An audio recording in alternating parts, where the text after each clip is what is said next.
My mom was scammed into a high-interest loan, and the burden of repayment fell squarely on my shoulders. With nowhere left to turn, I sat on the roadside gnawing at a steamed bun. When I caught sight of a speeding Bentley, couldn't help but sigh, "Damn capitalist pigs." The next second, the car shot off the road. Asterisk whoosh asterisk.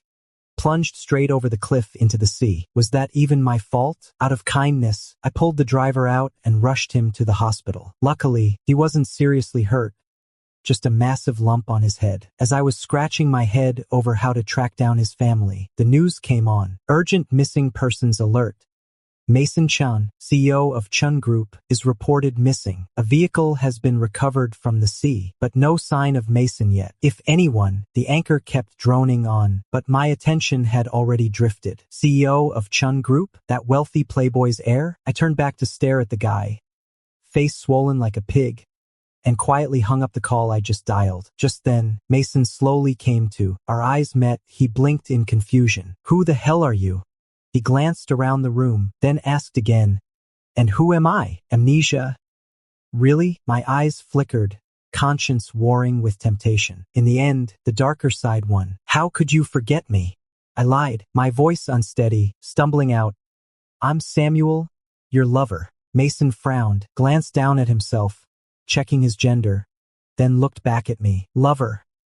But you're a guy too, aren't you?" I sat down and took his hand, awkwardly muttering, "Exactly why?" "So I'm the secret lover you kept hidden out in the open." He stared at me, disbelief written all over his face. I swallowed down the unease, voice thick with emotion. "Baby, when I saw you stand up to your family for me, and then risked everything in that accident, I knew right then, there's no one else for me." His lips twitched, trying and failing to hide the disgust. "Seriously? I'm kinda queasy now. Chun family's in the spotlight. If I just come out and ask for money under the guise of saving someone, my reputation'll be ruined for good. I still want to marry someone and start a family. How's any girl gonna say yes to me after that? But if we're lovers, it makes total sense for him to spend on me, right? Being gay isn't something you can shout from the rooftops. Once I get the cash, I'll just make up some excuse and break it off. No one's gonna know. Perfect setup, no risks, all gains. I brought Mason back to my rented apartment. He glanced around the shabby place, then at his Richard Mille on his wrist, and instantly wrinkled his nose again. "You live in asterisk this asterisk? My terms are actually pretty good. Just let me know. I'll get you a whole villa." "Oh, that'd be lovely. But what if the Chun family already knows him inside out? If I send him back now, no one's gonna believe this sudden secret lover story I'm pulling out of nowhere. Gotta give it time, some real feeling connection first, or it'll never stick." So I put on my best dramatic face and said, "Nah, I'm not here for you. I'm just after the cash." Wait, no." I backpedal fast. "I'm after you, not your money." Doubt flickers across his face again. My stomach twists. I glare at him, then turn away, pretending to be mad, really just too guilty to meet his eyes. "You don't believe me? After all this time, I was wrong to trust you. If you don't believe me, then go ahead and leave, fine. I'm not exactly a saint anyway." The more panicked I get, the messier it all becomes. I pressed my fingers to my temples, groaning softly as I backtracked. "Fine. Just pretend I'm not a good person." Mason slowly narrowed his eyes, tilting his head to study my face. His merchant's gaze was sharp, like a weight pressing down. I snorted under my breath and turned my face away again. He leaned in closer. I dodged once more. After a quick spin on the spot, I shoved him onto the sofa. "If you can't even trust me, we're not gonna be happy together. Should have known. I shouldn't have risked my life to save you." His expression softened instantly. He lowered his head with a quiet sigh, guilt flickering in his eyes. "I don't remember anything. I'm just not safe. But I believe you." My back still to him, I exhaled silently, relief flooding through me. Good thing I didn't sit down beside him. Otherwise he'd be seen right through my lie. Mason and I moved in together. While he was in the shower, I started digging into his background, studying his preferences. The more I knew about him, the better I could convince him our relationship felt real. Just as my mind was spinning with thoughts, he opened the bathroom door. His face had lost most of the swelling, his features slowly coming back into focus. Half Russian, half who knows what, he had sharp, sculpted bone structure, Deep-set eyes, strong brows, a chiseled jawline. He'd inherited his father's build. Broad shoulders, long legs, perfect proportions. He swept his damp hair back with one hand, the messy strands clinging to his forehead and emphasizing his face shape even more. Water dripped from the tips of his hair down his chest, tracing over defined abs before vanishing under the towel wrapped low on his waist. I'd been too nervous to look him in the face until now, and honestly, he was way more stunning than I'd thought. Earlier, I doubted all his photos were photoshopped. Now I realized they'd probably been underdoing him. Samuel. Mason grabbed his boxer shorts, saying, "These are a little tight." At that, my eyes flicked down without meaning to. I caught myself swallowing hard, then locked eyes with him, my breath hitching, and almost choked on my own spit. I clamped a hand over my mouth, only then realizing how hot my cheeks felt. I'll go get you something." Then I bolted into the bedroom in a flustered rush. Slamming the door shut, I pressed both hands to my forehead and groaned. Seriously, I stared at a guy like that. What is wrong with me, for crying out loud? I'm still 180 with the whole man of the world vibe, right? Mason's voice came through the door. "What are you doing in there?" I am just used to it." I yanked the door open. There he was, and my face heated up all over again. Fine, be humble. Admitting he's a little more handsome than me isn't the end of the world. I'd originally planned to have Mason sleep on his side, but then remembered there was no bed inside. Just piles of cardboard boxes I'd been saving to help out with household bills. Couldn't let him crash on that, could I?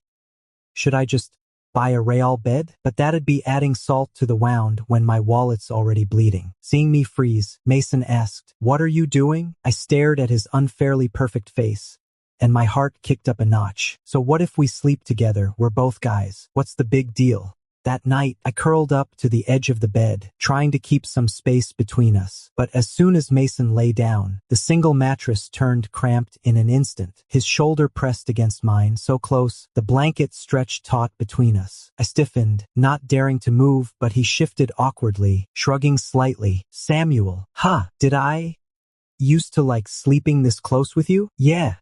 I lied again. "You said the 200 square meter bed was too empty, so you liked squeezing in next to me." It felt warm. He blinked, then suddenly rolled toward me. I turned my head, right into his eyes, so close they blurred the room. Maybe it was the dim light, but his gaze had lost its sharp edge from daytime. Softer now, almost gentle, his thin lips parted, and his breath brushed softly against my earlobe. "What kind of person am I? Look at you, random quiz time." I turned to face him, scanning the notes in my head and saying, "You're super dedicated at work, incredibly capable, but kind of stiff. Actually, though, you're pretty thoughtful underneath. Not so hard to get along with." I recited the first half straight, then made up the rest on the spot. "Really?" I nodded. He paused, quiet for a beat, then suddenly flipped the script with one shocking question.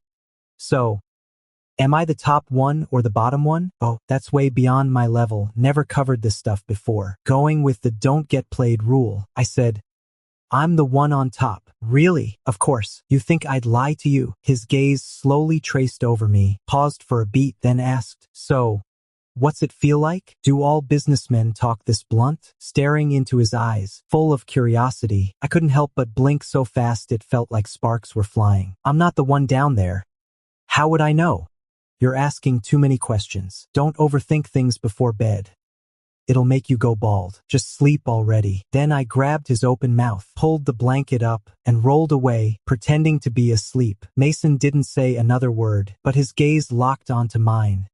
Dark, searching, deeper than before. He inched closer, his cheek brushing against the back of my neck, then shut his eyes slowly. Warm breath washed over my skin in waves.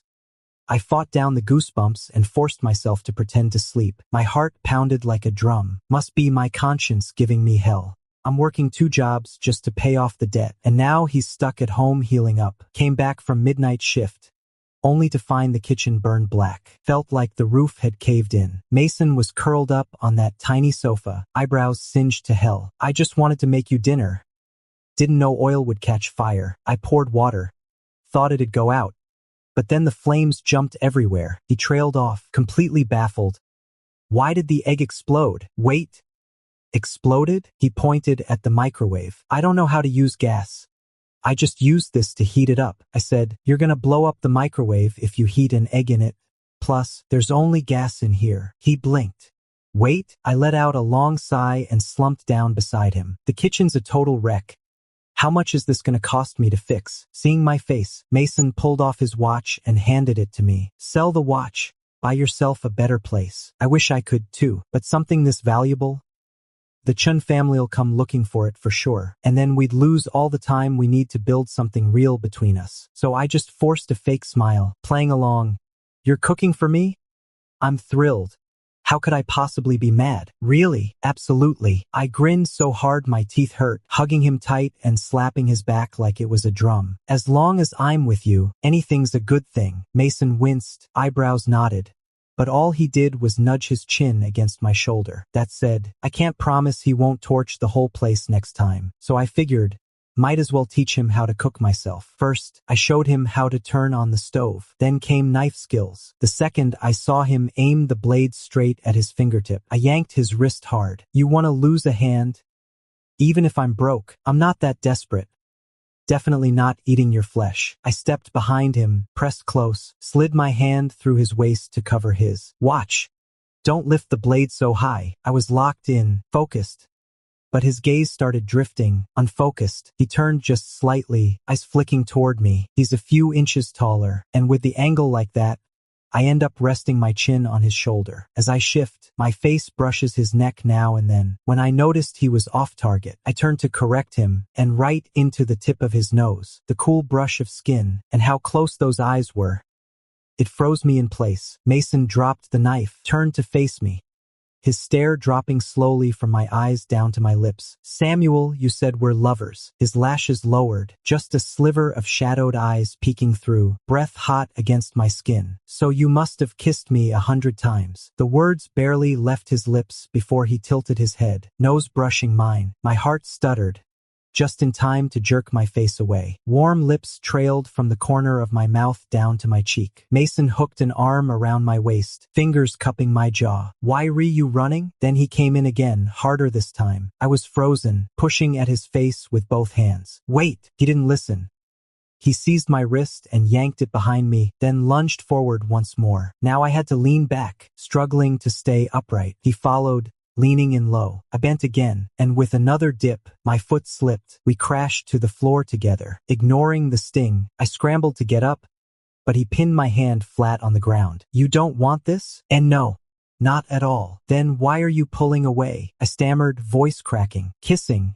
It's supposed to feel natural when the moment's right. Not like this. It's too sudden. I don't feel anything. Once you lose your cool, your performance just falls apart. Mason's been around the block. He doesn't lose his edge even without memories. He leaned in close, eyes narrowing with suspicion again. Samuel? Are you lying to me?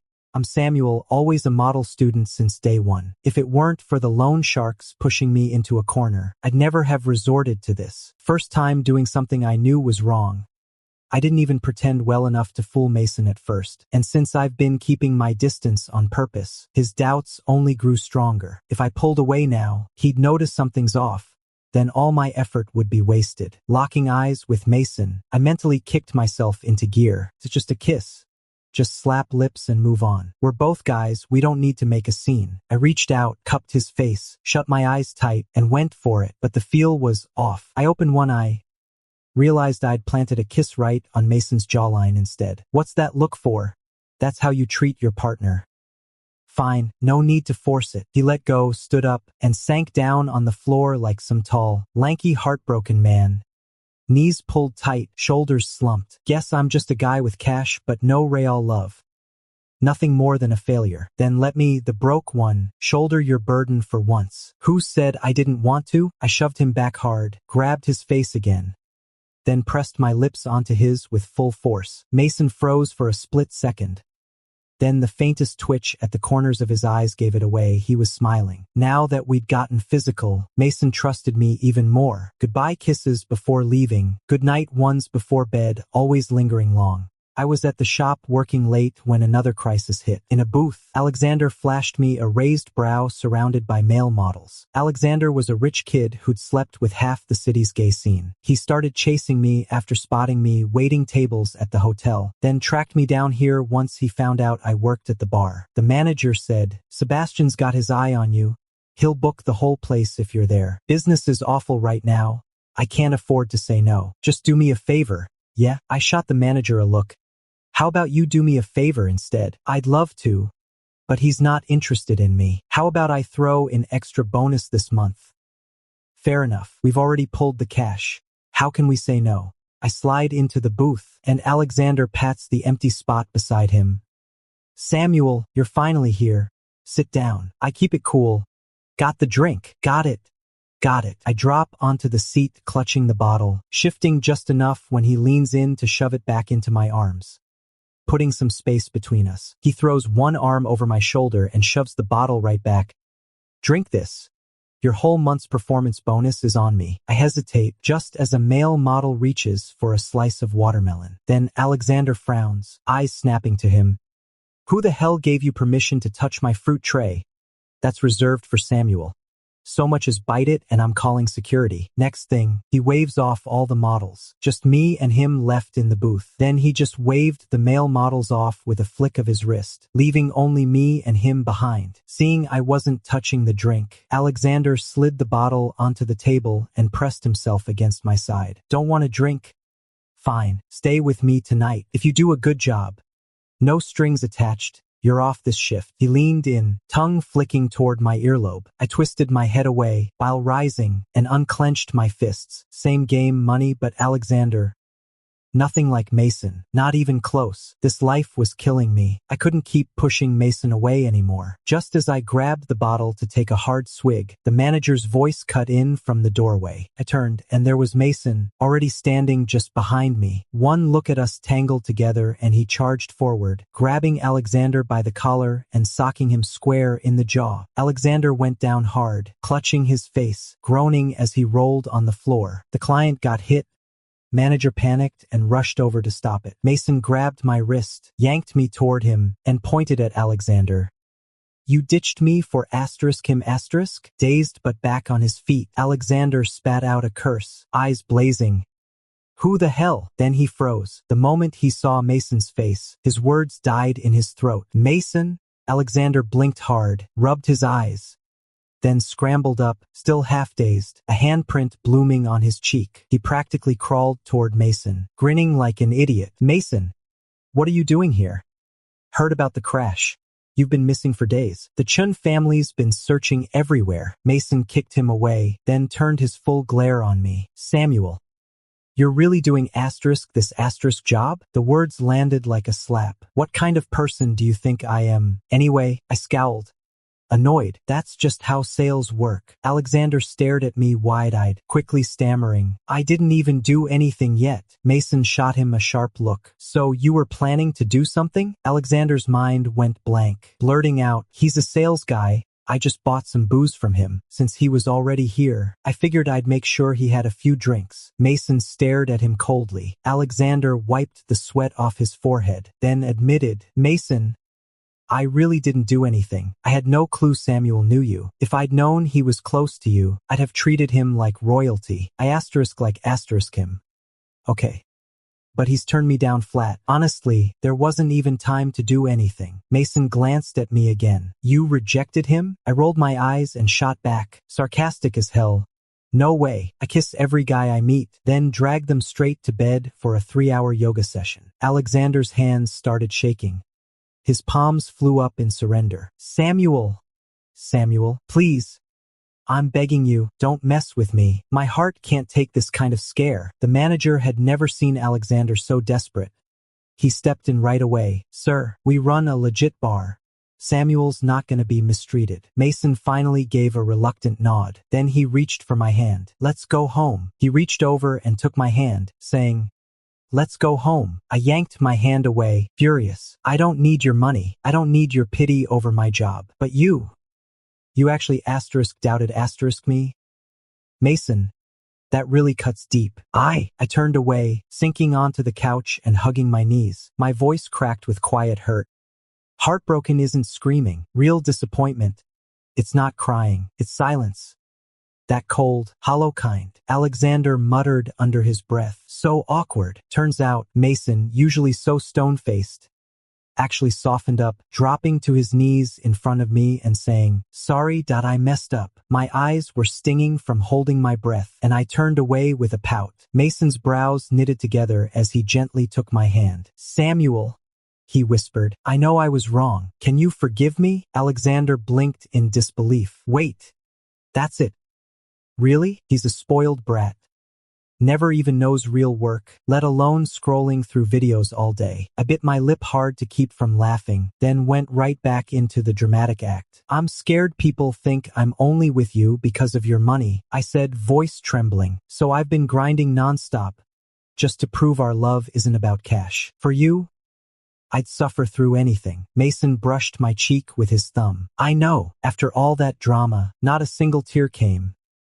Mason thought he'd won me over and finally took my hand to leave the bar. But just as we reached the door, I turned back sharp. "Oh, and tell him to buy me drinks," I said to the manager, "and don't forget my bonus." Mason gave a silent chuckle, fully convinced now. Watching his profile and feeling our fingers locked together, warm and tight, I was glowing inside. Got him. While he stepped out for a sec, I pulled up the camera and started practicing kisses in front of the mirror. Just as I was going for it, third try, I shut.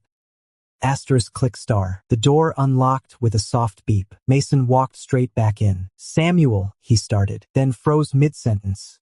Caught me holding my phone, lips halfway to the lens, frozen like a statue. I slammed the phone against my chest with a thud star. My heart nearly burst out of my throat. Mason's gaze dropped straight to my burning ears, and slowly, that smirk spread across his face as he stepped closer, eyes full of mischief. "What the hell are you doing?" "And nothing. Just taking a selfie." "Yeah, that's it. Selfie." He let out a low chuckle, leaning in until I was trapped between the sofa and his shadow. Voice rough. "We're lovers. If we want to kiss, we just do it.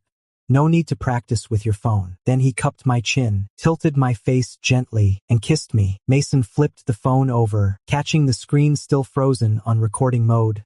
Red dot pulsing steadily. He raised an eyebrow, voice laced with amusement. "So you were filming material?" I wanted to vanish on the spot, flustered beyond words, reaching out to snatch it back. But he held it high, one arm wrapping around me, then brushed my lips again, voice so soft it felt like a whisper. "Shall we keep recording?" My brain went blank.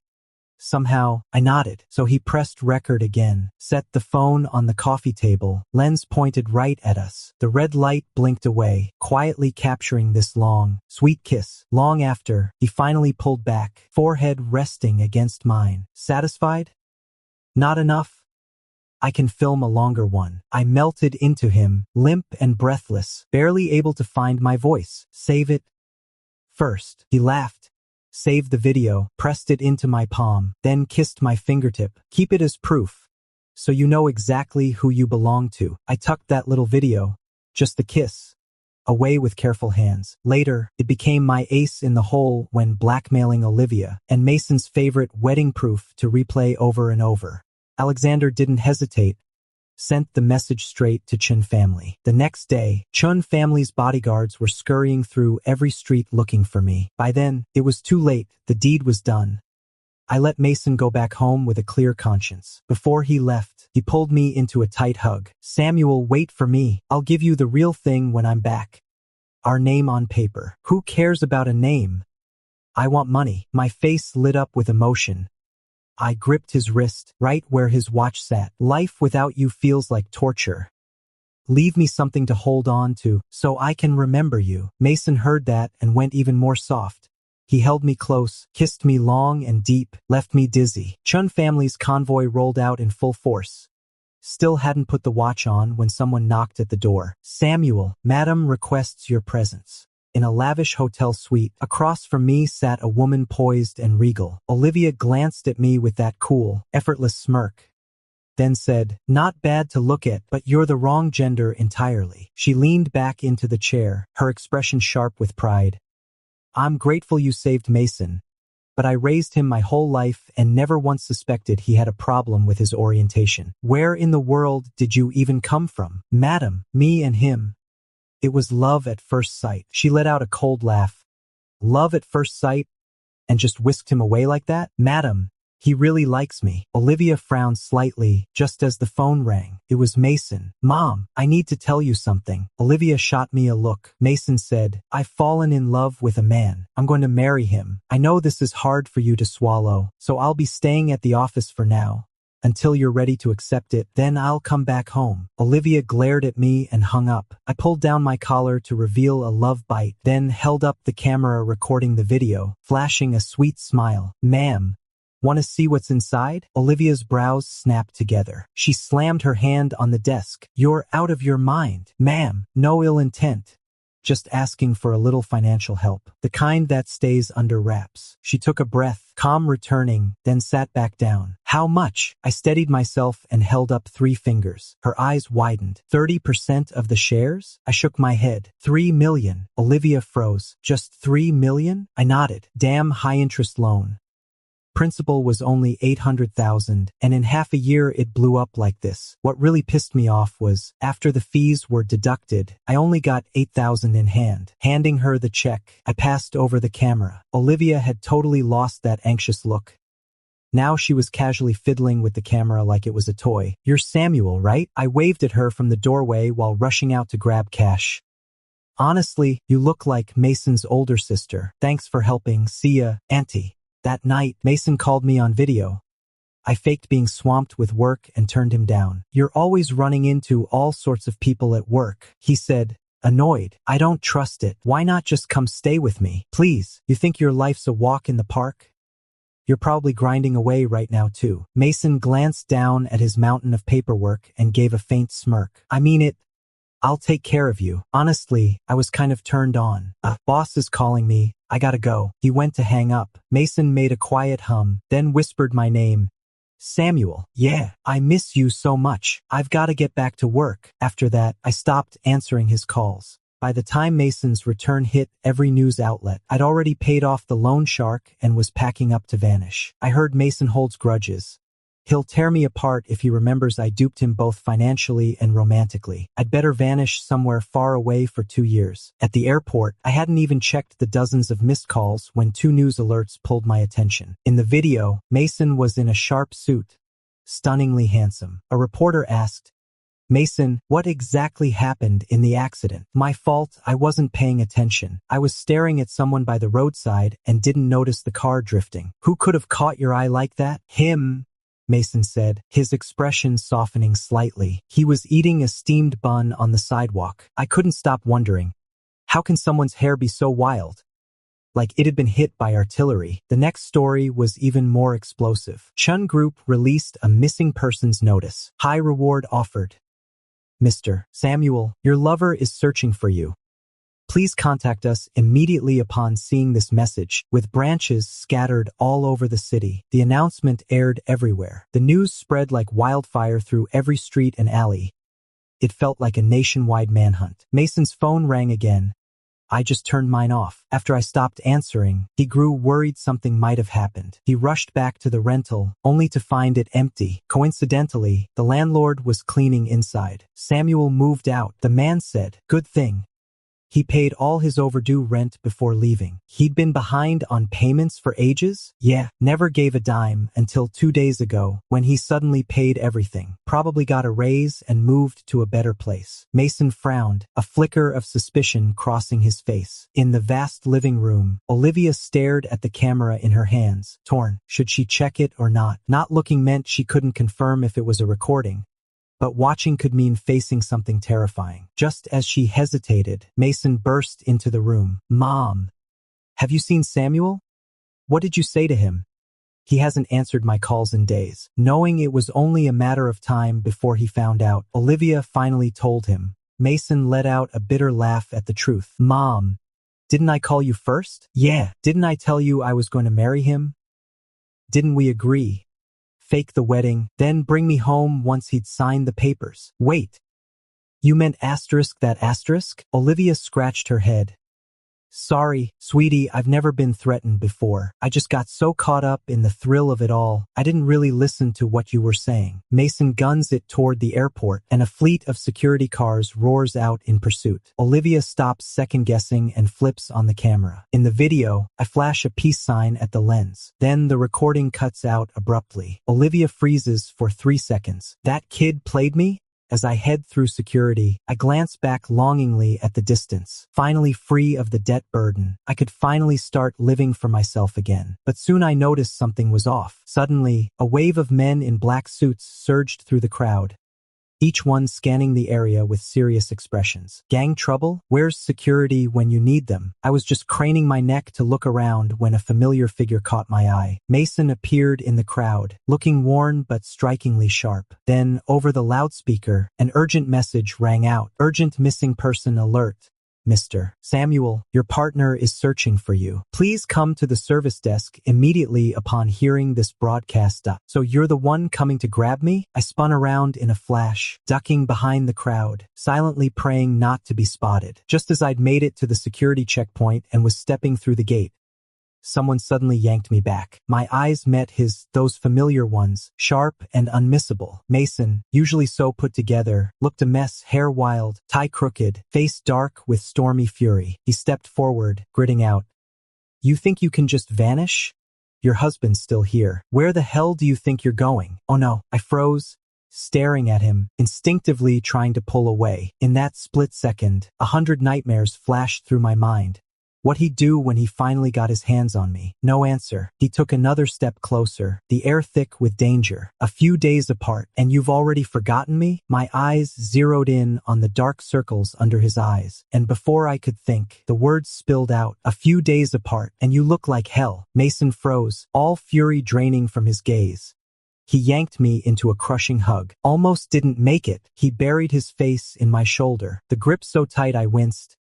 "If you'd left this place, I wouldn't have had a clue where to find you." His voice came muffled and shaky.